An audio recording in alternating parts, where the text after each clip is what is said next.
বিদ্যালয়সমূহত চেকনিৰ আগত বিদ্যা ধাৰণাটো বৰ্তমান নাই।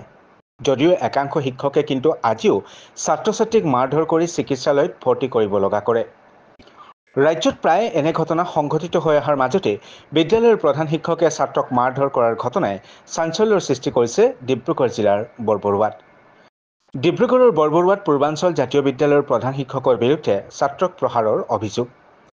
এগৰাকী পঞ্চম শ্ৰেণীৰ ছাত্ৰক বিদ্যালয়খনৰ প্ৰধান শিক্ষক গিৰীন হাজৰিকাই মাৰধৰ কৰাৰ লগতে ৰদত ৩ ঘণ্টা সময় ধৰি ৰখাই থোৱাৰ গুৰুতৰ অভিযোগ উত্থাপিত হৈছে। আমাৰ স্কুলত কেইটামান ল'ৰাকেইটামান কাজিয়া লাগিছিলে তো, সেই কাজিয়া লাগিছিলে। তাৰপৰা আমাৰ যোনকেইটা ল'ৰা এনেকুৱা লিষ্টত নাম আছিলে তাৰপৰা সেই ল'ৰাকেইটাক এনেকুৱা ছাৰে লৈ গৈছিলে। আমাৰ কিনাৰৰ ল'ৰাটাই কৈছিলে মই আছিলোঁ, মোক লৈ গৈ ছাৰে তো এনেকুৱা ৰদত 3 ঘণ্টামান থিয় কৰাই এনেকুৱা মাৰিছে। আকৌ আঁঠু কৰাইছে, আকৌ এনেকুৱা উঠা বহা কৰাইছে। আজি জানো গিৰীন হাজৰিকা, পূৰ্বাঞ্চল জাতীয় বিদ্যালয়, 0.ৰ ওচৰত, ক্লাছ 5।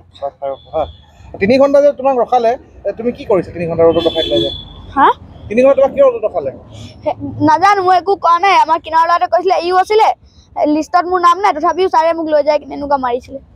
বিদ্যালয়ত উৎপাত কৰাৰ বাবে কণমানি ছাত্ৰজনক প্ৰধান শিক্ষকগৰাকীয়ে উপত্যপুৰি মাৰপিট কৰাৰ অভিযোগ কৰিছে ছাত্ৰগৰাকীৰ লগতে অভিভাৱকে। মানে ল'ৰাটো আহিছে যেতিয়া মানে পুৰা মানে একদম জ্বৰ হৈ আহিছে, তাৰ জ্বৰ উঠিছে। মই মুখখন দেখি তাক ভাবিছোঁ কি একদম কান্দিছে নহয়, সি বায়েকো কান্দিছে লগত, বোলে ভাইটিক এনেকাকৈ মাৰিলে, ভাইটিক বোলে এনেকাকৈ মাৰিলে মা। তাৰপিছত মই বোলো কেলৈ মাৰিলে ভাইটিক? তাৰ ভাইটিক বোলে এনেকৈ হেৰি কৰে ৰ'দত বোলে 3 ঘণ্টা সময় ৰখাই থৈছে।